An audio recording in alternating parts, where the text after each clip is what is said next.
आज हम लोग कुछ मल्टीपल चॉइस क्वेश्चंस देखेंगे जो कि इंडियन कॉन्ट्रैक्ट एक्ट से रिलेटेड है। देखिए, मेरा ये वीडियो शुरू करने का मतलब इस वीडियो की सीरीज शुरू करने का मोटिव सिर्फ इतना ही है ताकि आप लोगों का रिविजन होता रहे टाइम पर। मैंने सिर्फ वही क्वेश्चंस उठाए हैं जो कि ये सारे क्वेश्चंस मैंने बनाए हैं और वही क्वेश्चंस मैं आप लोगों को बता रही हूँ जिस टॉपिक पे मैं आप लोगों को ऑलरेडी पढ़ा चुकी हूँ, और ये सिर्फ इसलिए ताकि आप लोगों का रिविजन बहुत ही ज्यादा आसानी से हो सके। So now let's quickly dive into the video. So जो सबसे पहला है, ये मल्टीपल चॉइस क्वेश्चन है। सबसे पहला जो क्वेश्चन है वो है consider the following statements. I have not written statements. Okay, तो ये है कि अब इसमें से कंसिडर द फॉलोइंग स्टेटमेंट का मतलब ये है कि आपको इसमें से करेक्ट स्टेटमेंट पता करनी है कि कौन सी स्टेटमेंट करेक्ट है। So every promise is an agreement. सबसे पहला ये है every agreement is a contract. C, a contract which ceases to be enforceable by law becomes void, or a minor who is supplied necessaries is personally liable to pay for them. अब एक बार और ऐसे पढ़िए कि every promise is an agreement। देखिए, हम लोगों ने ये इंडियन कॉन्ट्रैक्ट एक्ट में शुरू में ही पढ़ा है कि कोई भी प्रॉमिस एग्रीमेंट तो होता ही है, ठीक है। तो ये वाला जो एक पॉइंट है ये तो सही हो गया कि हमारा ए पॉइंट सही है कि कोई भी प्रॉमिस इज एन एग्रीमेंट। दूसरा है every agreement is a contract. नहीं, ये जरूरी नहीं है कि हर एग्रीमेंट कॉन्ट्रैक्ट हो, तो दूसरा पॉइंट गलत है। फिर जो तीसरा है a contract which ceases to be enforceable by law, यानी कि जिसपे लॉ ने रोक लगा रखी है वो वॉइड हो जाता है। तो ऑब्वियस सी बात है, अगर लॉ ने लॉ ने अगर रोक लगा रखी है तो ऑब्वियसली वो वॉइड ही हो जाएगा। तो सी वाला जो पॉइंट है वो भी सही है। फिर जो डी है a minor who is supplied necessaries is personally liable to pay for them. नहीं, a minor is not liable to pay anything. तो ये फोर्थ वाला पॉइंट भी गलत है। तो हमें अपना आंसर क्या मिला? दो स्टेटमेंट हमें सही मिले कि every promise is an agreement, सारे ही प्रॉमिस एग्रीमेंट होते हैं, and a contract which is cease to be enforceable by law becomes void. तो A and C is are correct answer. तो हमें टिक लगाना होगा, तो हम लगाएंगे ए पर और सी पर। अब दूसरा क्वेश्चन देखिए, a patient in a lunatic asylum. Lunatic asylum का मतलब होता है पागल खाना। So a patient in a lunatic asylum who is at intervals of sound mind. Intervals of sound mind का मतलब है कि ओकेशनल, वैसे तो वो अनसाउंड माइंड का है, वैसे तो वो पागल है, लेकिन ओकेशनली अगर वो साउंड माइंड में आता है, तो क्या may not contract, may contract or may contract during those intervals when he is of sound mind, or D, may contract only after he becomes completely of sound mind। पहले option में क्या है कि कॉन्ट्रैक्ट नहीं कर सकता, दूसरे में कॉन्ट्रैक्ट कर सकता है, या फिर ऐसे इंटरवल में कॉन्ट्रैक्ट कर सकता है जब वो साउंड माइंड में हो, या फिर जब कंप्लीटली साउंड माइंड में होगा तब वो कॉन्ट्रैक्ट कर सकता है। तो इसका आंसर है सी कि may contract during those intervals when he is of sound mind. आप कहेंगे मैं ऐसा क्यों कह रही हूँ? अपने मन से नहीं कह रही। Section 12 of the Indian Contract act में ये चीज मेंशन है कि पर्सन अगर ल्यूनेटिक असाइलम में भी है और if he is occasionally of sound mind, तो जिस वक्त वो साउंड माइंड में है इंसान, उस वक्त वो किसी भी कॉन्ट्रैक्ट में एंटर कर सकता है, यानी कि he is competent to contract at the time when he is of sound mind, whether it happens occasionally. Okay, तो इसका क्या आंसर है? C, may contract during those intervals when he is of sound mind. चलिए तीसरा question देखते हैं कि A sells by auction to B a horse. A ने बी को एक हॉर्स सेल किया, कैसे? ऑक्शन से, ठीक है, नीलामी से, which A knows to be unsound, जो ए को पता है कि अनसाउंड है। A says nothing to B about the horse unsoundness, लेकिन उसने ए को कुछ भी नहीं बोला कि हॉर्स का माइंड जो है वो अनसाउंड है। अब व्हाट डज ए डज? ए ने क्या किया? फ्रॉड, मिसरिप्रेजेंटेशन, नो फ्रॉड और undue influence.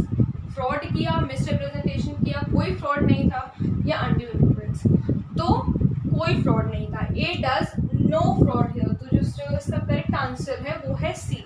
Now moving on to the fourth question, an agreement made without free consent is। एक एग्रीमेंट जो कि बिना फ्री कंसेंट के, यानी कि इन चारों चीजों से इन्फ्लुएंस नहीं है कोई कंसेंट, उसे हम लोग फ्री कंसेंट कहते हैं, is always void, voidable, unlawful और ईदर वॉइड और वॉइडेबल। हमेशा ही void होता है यानी कि जीरो कॉन्ट्रैक्ट, या voidable होता है। voidable का मतलब क्या होता है, एक पार्टी के ऑप्शन में होता है, वो चाहे तो उस कॉन्ट्रैक्ट को आगे बढ़ाए या वहीं से कैंसिल कर दे या void घोषित कर दे। अनलॉफुल, इलीगल हो गया, या ईदर void और voidable। तो एग्रीमेंट जब भी बिना फ्री कंसेंट के होता है यानी कि जब इन चार चीजों से इन्फ्लुएंस होता है तो वो एक पार्टी के ऑप्शन पे डिपेंड करता है यानी कि वॉइडेबल होता है। एक पार्टी के ऑप्शन पे डिपेंड करता है कि वो चाहे तो उस वक्त कॉन्ट्रैक्ट रखे, मतलब उस कॉन्ट्रैक्ट को आगे बढ़ाए, उसके टर्म्स फुलफिल करे without the free consent also, या फिर ना करे तो वॉइडेबल होता है। तो an agreement without free consent is always voidable. तो इसका आंसर हो गया बी। अब हो सकता है कि कुछ लोग डी भी लिख दें कि इधर वॉइड और वॉइडेबल। तो वॉइड और वॉइडेबल में डिफरेंस होता है। वॉइड तो जीरो कॉन्ट्रैक्ट है, वो शुरू से ही नो कॉन्ट्रैक्ट हो गया, लेकिन वॉइडेबल एक पार्टी के ऑप्शन में होता है। So this is the correct answer कि without free consent an agreement is always voidable. Fifth question देख लेते हैं। Which section of the ICA यानी कि Indian Contract Act 1872 provides that where both parties to an agreement are under a mistake of fact, the agreement is void। सबसे पहले तो are under a mistake of fact का मतलब ये है, मान लीजिए A और B ने कॉन्ट्रैक्ट किया कि A ने B से कहा कि मैं तुम्हारा घोड़ा खरीदूंगा, या कुछ भी आप समझ लीजिए, किसी को भी एज एग्जाम्पल ले लीजिए। उसने कहा कि मैं तुम्हारा घोड़ा खरीद लूंगा, लेकिन eight the time of bargain यानी कि eight the time of the performance of contract पता चलता है कि जो घोड़ा है, जिसको जो सब्जेक्ट मैटर है कॉन्ट्रैक्ट का, ही इज डेड। तो यहाँ पर कॉन्ट्रैक्ट क्या हो जाता है, जो कॉन्ट्रैक्ट हो जाता है वो वॉइड हो जाता है। अब ऐसा कौन से सेक्शन में लिखा है, तो ऐसा लिखा है section 20 of the Indian Contract act कि अगर मिस्टेक ऑफ फैक्ट की वजह से कॉन्ट्रैक्ट कैंसिल हो रहा है तो उसे हम तो कहेंगे कि कॉन्ट्रैक्ट वॉइड है, यानी कि अब जब सब्जेक्ट मैटर ही नहीं बचा at the time of the bargain or at the time of the performance of the contract, so the agreement is void। So the answer to this question is B, यानी कि section 20 defines that।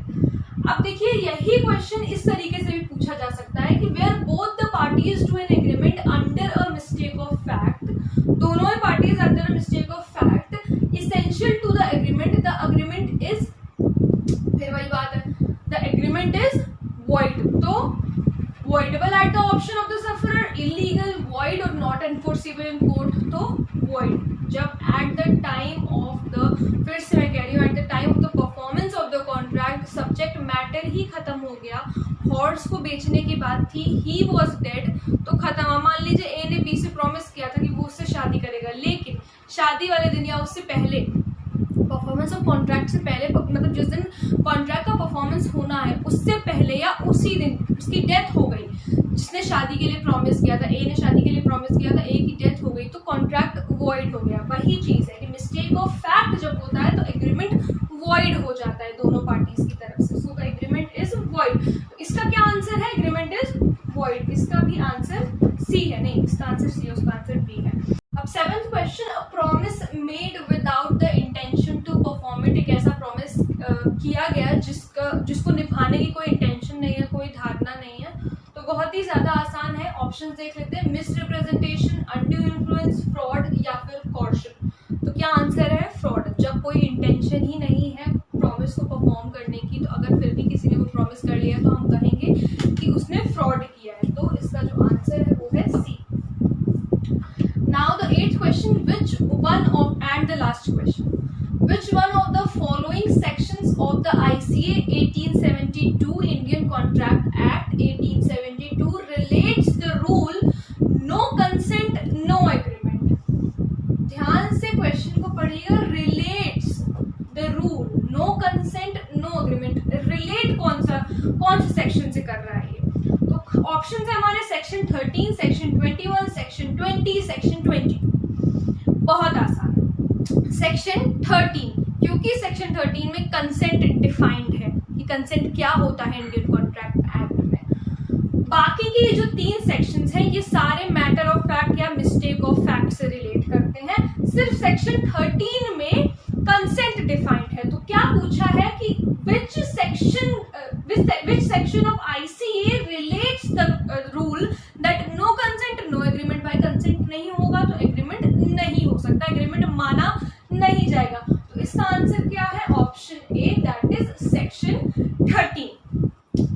सो आज के session के लिए सिर्फ इतना ही. मैंने ये आप लोगों को 8 क्वेश्चंस बताए हैं और कोशिश करिए कि क्वेश्चंस थोड़े से सिंपल रहे, because this is the first stage और अभी मैं सिर्फ आप लोगों का रिविजन कराना चाहती हूँ. बाकी आगे और भी अच्छे अच्छे क्वेश्चंस आने वाले हैं. सो गेट रेडी फॉर दिस. और अगर कोई प्रॉब्लम हो तो please let me know in the comment section. और अगर आप लोग किसी टॉपिक पे वीडियो देखना चाहते हैं तो वो भी प्लीज मुझे जरूर बताइएगा. Thank you.